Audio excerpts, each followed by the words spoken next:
The Obsessed Compulsive Gamer, the O.C.G, and I'm once again starting over Salt and Sacrifice. This will be the last time, though. I just found a better build that I really like.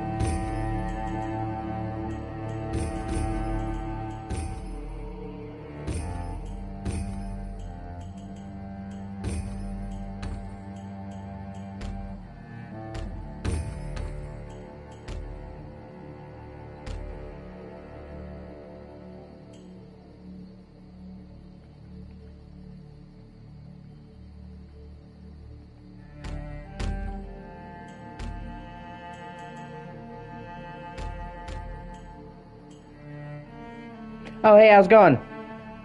Yeah. Yesterday, my schedule was all messed up. I didn't stream till much later in the day.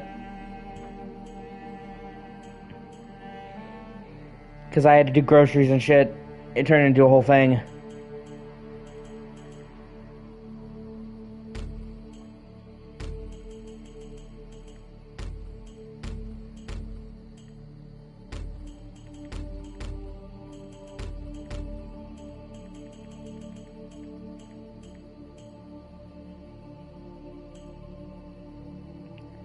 Yeah, I would have canceled it too, man. I don't blame you. That sucks. I'm sorry.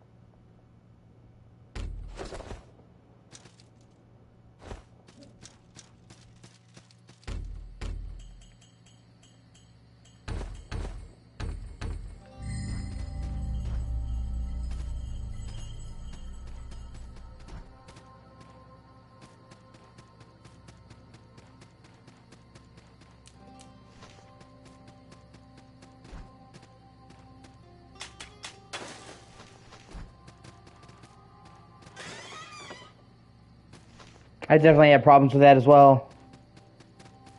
I had problems with my DualSense, my controller, and I ordered another controller that was used, but it was tested to work, and it just immediately, like, my controller had joystick drift.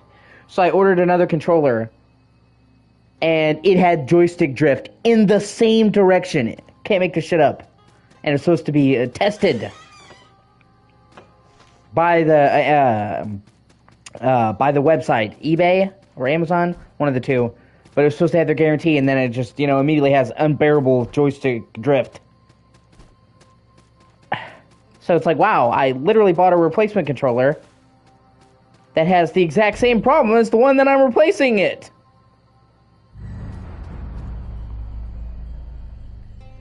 And it wasn't bad enough that it had joystick drift. It was the fact that it had the drift in the same direction. I'm like, what are the odds?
Damn it.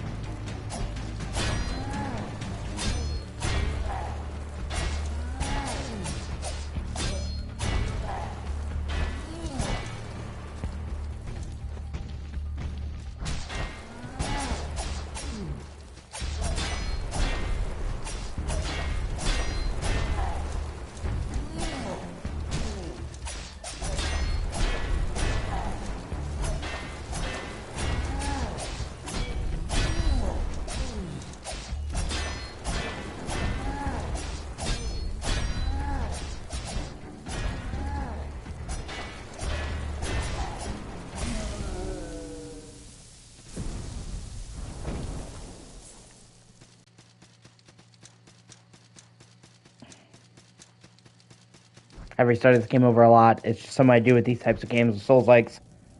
I usually restart them several times until I figure out the build that works for me. And then I usually blow through them.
I think he was watching. I'm pretty sure it's you.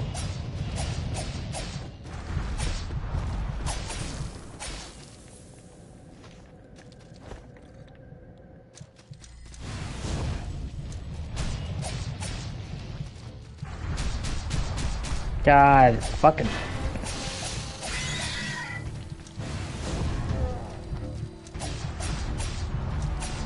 It's always fucking spiders, man. Like I said, just once, man. Give me a giant evil moth. Give me a giant evil caterpillar. A fucking giant evil praying mantis.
Here I can get an upgrade for my flask.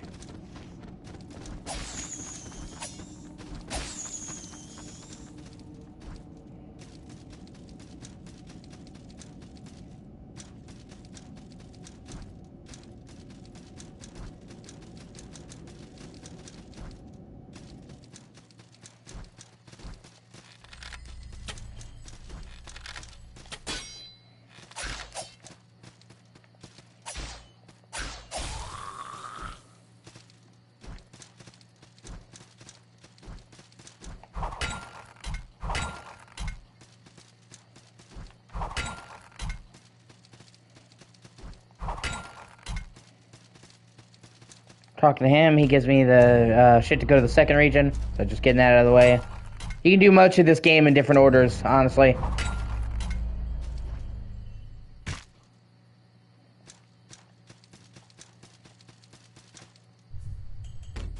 There are some limitations, but for the most part, you have freedom. And do I want to stay in this region, or do I want to go over here? And you most of the time can't find everything. And the first trip, you gotta backtrack because you unlock new shit.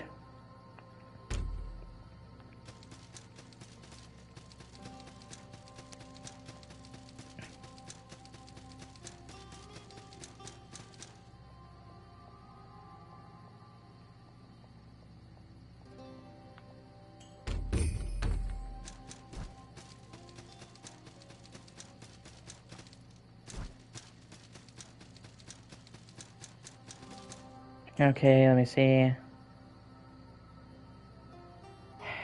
Fuck.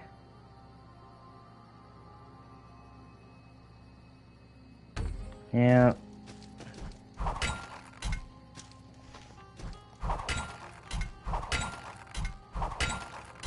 Might have to do a little grinding. That is one thing about this game that some people like or hate. Sometimes, depending on how lucky you are, you might have to grind to get some materials for certain weapons. It's not like obnoxious, but yeah. Some people really hate that. Even though, you know, in all fairness, I feel like that's also a part of Souls-like games, though. Because you might be lucky, and, you know, certain weapons you'll get from the story or whatever, but there's a lot of weapons in the Souls-like games that you have only a certain chance of getting, and you gotta kill people, like the Dark Blade. If you want the Dark Blade, you just gotta go and fucking kill a bunch of Dark Wraiths, and hope that it drops. I remember, like, every time I would try to get that blade, in Dark Souls 3, I would have to sit there right outside Farron Keep and keep attacking the 2 dark blades that are patrolling the entrance. Because there's not a whole lot of not a whole lot of dark wraiths in Dark Souls 3.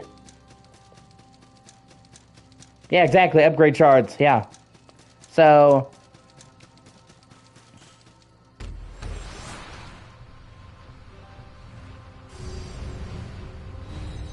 I did find it a little bit weird that people bitch about that aspect in this game. Souls fans did. This game is one of those games that got a lot of hate it didn't deserve. Like I said, because Salt and Sanctuary is a fucking awesome game. And it is considered to be one of the best Souls-likes out there. It's really good. Maybe I'll go through and play it again after I finish this. And the fan base loves it. You know, it became very popular in the fan base.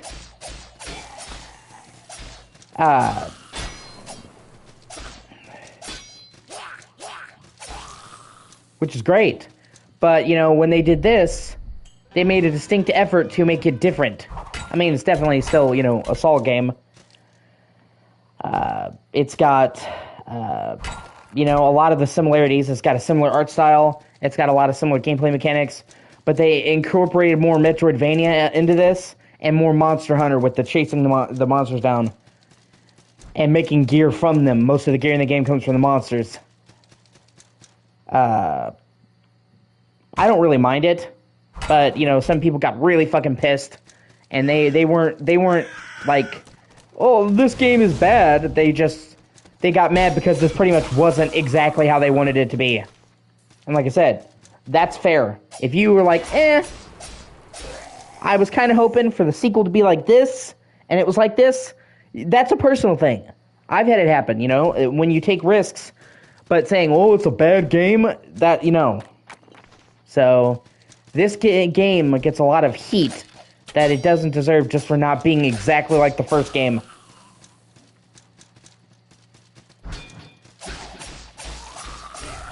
And I love both of them for different reasons. I think they're both getting their own way.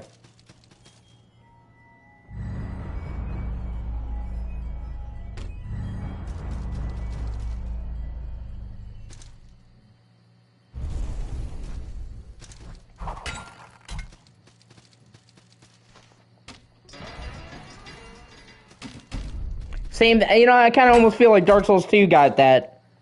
I love Dark Souls 2. And I have to wonder, do people hate Dark Souls 2 because they think it's a bad game, or because it wasn't just more of Dark Souls 1? And it's pretty different.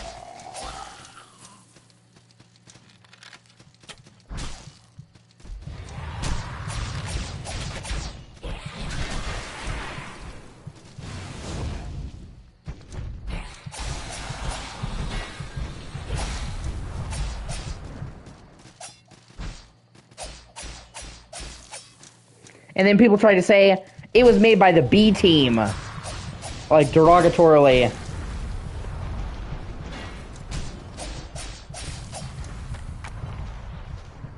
I love Dark Souls 2. I honestly prefer Dark Souls 2 over the original game.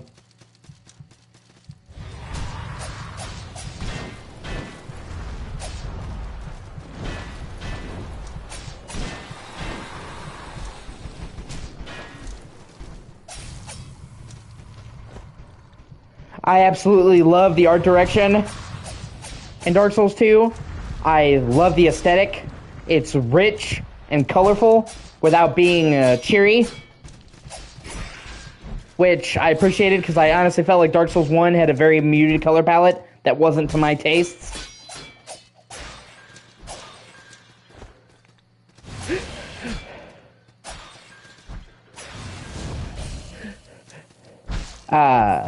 I love the world. I think it might be one of my favorite worlds in all of the FromSoft games, Drangleic. I love the mechanic with using torches to light up the environment.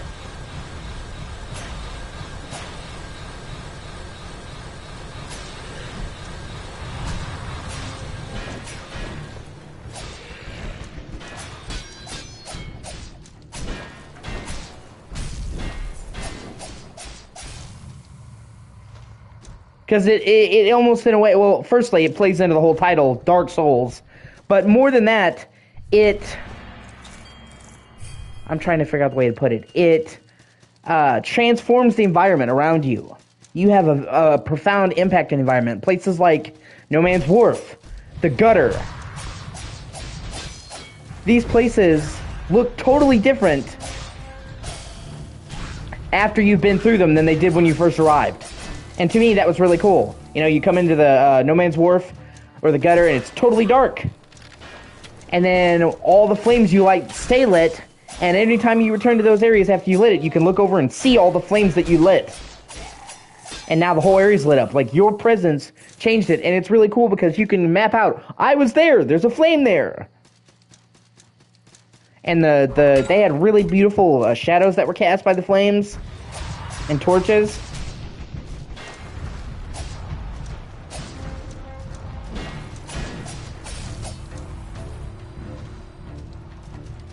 And I thought it was a really fucking cool mechanic. Also, you know, it kind of sucks that, also people are like, oh, but you have to have one of your hands occupied. Yeah, because you didn't have to do that in the Tomb of the Giants? Yeah, exactly.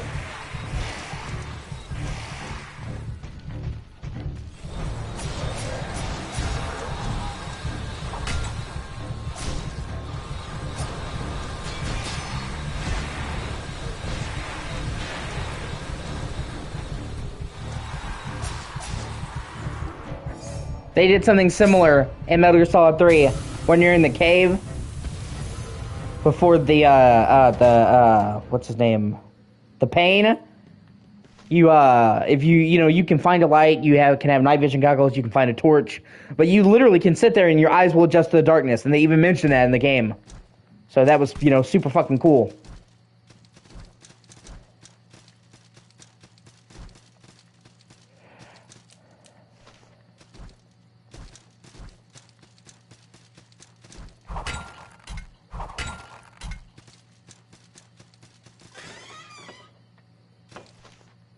And yeah, it is actually looking pretty much confirmed that Metal Gear Solid 3 Remake and Silent Hill 2 Remake are coming this year. David Hayter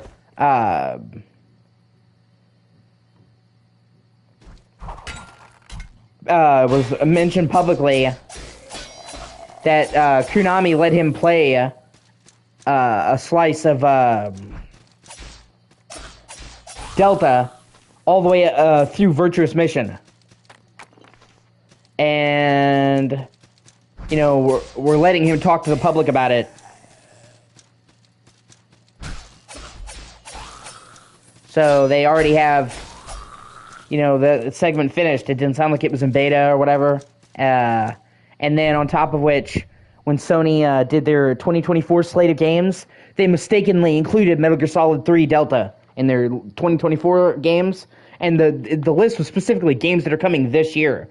So Sony already kind of accidentally leaked it coming out this year anyway. But then the fact that the entire first part of the game is finished, the fact that David Hayter played it and said it was basically implying it was in a finished state, it most likely will come out this year, which is fucking great. And it makes sense. This is the 20th anniversary of Metal Gear Solid 3. I mean, if you're going to pick a time to release a remake of it, 20th anniversary is pretty fucking on the money. And it also looks like the Silent Hill 2 remake is going to come out, and it actually might be right around the corner. It seems like several places have leaked it as May, which actually that's right before my birthday, so that'd be fucking cool. And then GameStops across the country have started putting big Silent Hill 2 banners.